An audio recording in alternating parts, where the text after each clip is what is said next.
আসসালামু আলাইকুম। সমাজে এক শ্রেণীর মানুষ রয়েছে যারা মানুষকে জাদু করে থাকে এবং এই জাদুকরেরা এতটাই খারাপ যে মানুষকে কষ্ট দিয়ে থাকে। এদের এই নির্মমতার কারণে, এই জাদুকরদের কারণে কিন্তু অনেক মানুষকে মৃত্যুর কোলেও ঢলে পড়তে হয়, অনেককে পঙ্গুত্ব বরণ করতে হয়, অনেককে অসুস্থ অবস্থায় থাকতে হয়, কষ্ট পেতে হয়। শিরোপীড়া থেকে আরম্ভ করে পেটের অসুখ, নানান ধরনের জটিল এবং কঠিন অসুখে কিন্তু এরা ভোগে এবং চিকিৎসকের কাছে গেলেও কিন্তু অনেক সময় এরা ভালো হয় না। আমাদের আধুনিক সমাজ হয়তো বা এই বিষয়গুলোকে এড়িয়ে যেতে পারে, কিন্তু এড়িয়ে গেলেও গ্রাম বাংলার মানুষ, শহর সভ্যতার অনেক মানুষ কিন্তু জানেন যে এই জাদুর উপস্থিতি রয়েছে। কোরআনের সংক্রান্তে কোরআনে কিন্তু বিশদ বর্ণনা রয়েছে এবং এই জাদুকররা কিন্তু সমাজের জন্য খুব খারাপ মানুষেরা, এরা মানুষকে খুব কষ্ট দিয়ে থাকে। এদের কথা আর কি বলবো, মানে বলার কোনো অপেক্ষায় রাখে না। আমি বেশ কয়েকজন মানুষকে চিনি যারা আমার খুব ঘনিষ্ঠ এবং পরিচিত, তারাও এই জাদুর শিকার এবং জাদু এবং বানের শিকার হয়ে কিন্তু অসুস্থ অবস্থায় দীর্ঘদিন হলে তারা ভুগছে।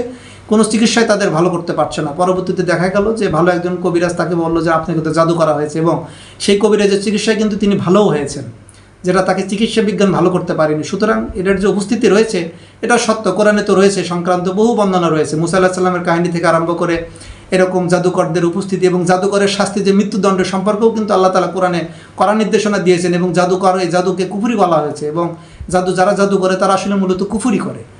আল্লাহ রাসূলকেও জাদু করা হয়েছিল। আপনারা এই ইতিহাসটা অনেকেই জানেন যে লবিদ ইবনে আসাম নামের একজন ইহুদি জাদুকর আল্লাহ রাসূলকে কষ্ট দেওয়ার উদ্দেশ্যে জাদু করেছিল এবং সে এই মেয়েদের চুলের সাথে 11টা গিট্টি দিয়ে সেই গিট্টিওয়ালা চুলটা চিরুনির সাথে পেঁচিয়ে একটা কূপের মধ্যে পাথরের নিচে চাপা দিয়ে রেখেছিল, যেটা পরবর্তীতে আল্লাহ রাসূল অসুস্থ বোধ করেছিলেন এবং এর প্রেক্ষিতে আল্লাহ তাআলা সূরা নাস এবং সূরা ফালাক নাজিল করেন এবং হযরত জিবরিল আমিন আলাইহিস সালাম এসে সেই পাথরের নিচ থেকে সেটা বের করে কিন্তু সেটা ফেলে দেয়, যার কারণে আল্লাহ রাসূল পরবর্তীতে কিন্তু শেফা লাভ করেন। সুতরাং জাদু বিষয়টা কিন্তু সত্যি, এটাকে অস্বীকার দেওয়ার কোনো উপায় নাই।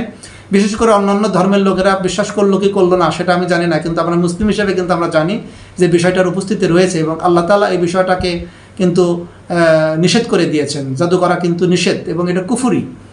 এবং এই জাদু সম্পর্কে কিন্তু সুন্দর একটি বর্ণনা রয়েছে। আমি কবিরা গুনার মর্মান্তিক পরিণতি নামের একটি খুব প্রসিদ্ধ বইয়ের মধ্যে এটা পড়েছিলাম যে হারুত এবং মারুত নামের দুই ফেরেশতার কাহিনী আপনারা জানেন, যে জাদুর বিষয়টা আসলে যে রয়েছে এই ঘটনার মধ্যে দিয়ে কিন্তু এটা স্পষ্ট হয়ে যায়। এবং জাদুকররা যে কত খারাপ এটা বলে উপেক্ষা রাখে না। সমাজে জাদুকরের সংখ্যা অনেক। আমরা এখন মনে করি যে জাদুকরকে হিন্দু, বৌদ্ধ, খ্রিস্টান, না, জাদুকর আপনার পাশেই রয়েছে। এরা এই যে মসজিদের মুয়াজ্জিন, হুজুর, এই টাইপের লোকজনই, মানে হুজুর শব্দটা ইউজ করব না, এটা খুব শুনতে খারাপ শোনা যায়, মানে আলেম নামধারী দাড়ি টুপিওয়ালা এক শ্রেণীর লোক রয়েছে যারা মানুষকে জাদু করে কষ্ট দেয়। এরা মানুষের থেকে প্রচুর টাকা নেয়, নিয়ে এসে বিভিন্ন ধরনের কুফরি কালাম করে কিন্তু এরা জাদু করে। এবং এরা বলে, অনেকে বলে যে না আমি কুফরি কালাম করি না, আমি ভালো ভালো কথা বলে মানুষকে জাদু করি। যেটাই করেন না কেন মানুষকে তো আপনি কষ্ট দেন। আপনি একজনের সন্তানকে ছিনিয়ে নেওয়ার জন্য স্ত্রীর মাধ্যমে স্বামীকে জাদু করা, এবং সেই জাদু করার কারণে যে কী ঘটনা ঘটে এটা তো আপনারা জানেন না, এর বৈজ্ঞানিক ব্যাখ্যা তো আপনারা জানেন না। অনেক সময় সে পঙ্গুত্ব বরণ করে, অনেক সময় তার মানে যৌবন শক্তি নষ্ট পর্যন্ত হয়ে যায়। জাদু যদি সঠিকভাবে কাজ না করে তাহলে এটার প্রভাবে কিন্তু মানুষের যৌবন শক্তিও নষ্ট হয়ে যেতে পারে। এটা কিন্তু খেয়াল করে দেখবেন। অনেকের মাথা ব্যথা হয়, অনেকের শিরোপীড়া মানে ঘাড় ব্যথা হয়, অনেকে প্রেশারের ভাব হয়ে যায়, অনেকে মানে মৃত্যুর মানে মানুষ কি আর বলবো, মানে এটা আসলে ব্যাখ্যা দিয়ে বোঝানো যাবে না, ভুক্তভোগী মাত্রই জানেন। আমি ভুক্তভোগী কিনা সেটা বিষয় না, বিষয়টা হলো যে সমাজে ঘটনাটা রয়েছে কিন্তু এই বিষয় নিয়ে কেউ কোনো কথা বলে না। এটাকে মানুষ কোনো অপরাধ বা পাপই মনে করে না, অথচ এই অপরাধটা কিন্তু একজন খুনির চাইতেও বড় খুন তারা করে থাকে। মানুষকে কিন্তু তারা হত্যাও করে, বান মেরে বহু মানুষ মেরে ফেলে তারা। এই সমস্ত অপরাধীরা কিন্তু কোনো আইনের আওতা আনা যায় না। কারণ হলো কি, কীভাবে প্রমাণ করবেন আপনি এটা তো মানে আপনারা বলবেন যে আধুনিক সমাজ, আধুনিক বিজ্ঞান, এই সমস্ত কথা বলে এগুলোকে ফুৎকার দিয়ে উড়িয়ে দিবেন, কিন্তু আসলে বাস্তবে এটা কোরআনে রয়েছে এবং জাদুকরের উপস্থিতি সম্পর্কে রয়েছে, এর শাস্তি সম্পর্কে আল্লাহ তাআলার বিধান রয়েছে। যদি এটা না থাকতো তাহলে আল্লাহর বিধান এটা থাকতো না। সুতরাং এটাকে অস্বীকার দেওয়ার কোনো উপায় নাই। সমাজে আপনার আশেপাশে এই ধরনের বহু জাদুকর রয়েছে, এদেরকে যদি রুখে না দেন, উৎখাত করার চেষ্টা না করেন, তাহলে এই যে পাপটা কঠিন এবং কঠোরতম পাপ, যার শাস্তি মৃত্যুদণ্ড আল্লাহ ঘোষণা করেছেন, এই সমস্ত পাপ থেকে কিন্তু সমাজ যেমন বাঁচতে পারে না, আমি আপনিও কিন্তু বাঁচতে পারছি না। নানাভাবে এরা মানুষকে কষ্ট দেয়, এরা নানাভাবে জাদু করে। এর ভালো দিকও রয়েছে, যেমন চিকিৎসারও তো ভালো দিক রয়েছে, বিষেরও তো ভালো কার্যকারিতা রয়েছে। সাপের বিষ দিয়ে কিন্তু ওষুধও তৈরি হয়, কোরামিন ইঞ্জেকশন তৈরি হয়, যেটা দিলে মানুষ বেঁচে যায়। আবার সাপের বিষে তো মানুষ মারাও যায়।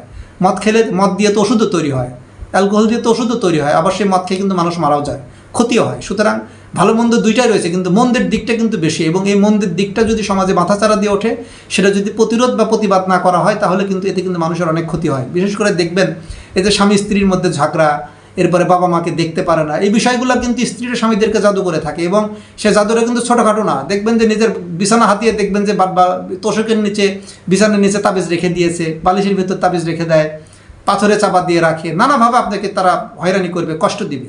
এই কষ্টটা কেন রে ভাই? এটা কেন? এটা তো করার কোনো আমি কারণ দেখি না। কারণ একজন স্বামী যখন বিয়ে করে তার স্ত্রীকে সঠিকভাবে ভরণ পোষণ দেয়, না দিলে সে তো এমনি থাকতে পারবে না, এমনি ছাড়াছাড়ি হয়ে যাবে। এটা দেওয়ার পরেও আরও বেশি করে ক্যাপচার করার জন্য যে বাবা মার কথা না শুনে সমাজ থেকে চলে আসে, বাড়ি থেকে চলে আসে, শুধু তাকে নিয়ে এসে থাকবে, এই ধরনের মেন্টালিটির কারণে কিন্তু সমাজে অপরাধের সংখ্যা যেমন বেড়ে গিয়েছে, এই যে ডিভোর্স, এটার কিন্তু মূল কারণও এইটাই। ডিভোর্সের পরিমাণও কিন্তু বেড়ে গিয়েছে। কারণ ওই যে যখন এই সমস্ত মিথ্যাবাদী হুজুরদের দ্বারা যখন এরা জাদু করে, এটাতে কাজ হয় না, কাজ উল্টা রিয়াকশন হয়। উল্টা রিয়াকশন হওয়ার কারণে যেটা ঘটে সেটা হলো যে সারাসারি পর্যন্ত হয়ে যায়, স্বামী আরও বিগড়ে যায়। ঠিক একইভাবে দেখবেন যে এক প্রতিবেশীর সাথে হিংসা, জাদু করছে। এরপরে সমাজে নানান সমাজে জাদুর পরিমাণ যে কী পরিমাণ, এর জন্য আল্লাহ তাআলা সূরা নাসের মধ্যে কিন্তু এ বলেই দিয়েছেন যে আমি গ্রন্থিতে ফুৎকার দিয়ে জাদুকরণীদের হাত থেকে আল্লাহ আপনার কাছে পানাহ চাই, আমি হিংসুকের হিংসা থেকে আপনার কাছে পানাহ চাই। সূরা নাস, সূরা ফালাকের মধ্যে ধরনের বর্ণনা রয়েছে। আপনারা যারা কোরআন পড়তে জানেন, যদি একবারে সব কোরআনকেই পলিটিক্যাল মনে করেন, অন্তত তাফসিরে মারিফুল কোরআন যেটা সৌদি থেকে প্রকাশিত, সকল মানুষের জন্য উন্মুক্ত, এখানে এটা পড়ে দেখেন, এখানে অর্থসহ ব্যাখ্যাসহ রয়েছে, পড়লে বুঝতে পারবেন। আমি কিন্তু মোটামুটি স্টাডি করার চেষ্টা করি এবং দেখেছি, পড়লে দেখবেন যে সেখানে এই কথাগুলো রয়েছে। এই ছোট্ট বিষয়টাকে আমরা অনেকে এড়িয়ে যাই, কিন্তু এড়িয়ে গেলেও এই বিষয়টা কিন্তু ছোট নয়, এটা অনেক বিশাল এবং বৃহৎ একটা বিষয়। সমাজের অনেক মানুষের এদের কারণে কষ্ট পায়, এরা মানুষকে কষ্ট দেয়। এই কষ্টের হাত থেকে বাঁচার জন্য আসলে কোনো বুদ্ধি আছে কিনা আমি জানি না, তবে আমাদের প্রতিবাদ এবং প্রতিরোধে একমাত্র উপায়। আসুন আমরা এই সমস্ত জাদুকরদেরকে বয়কট করি, প্রতিবাদ করি এবং প্রতিরোধ গড়ে তুলি।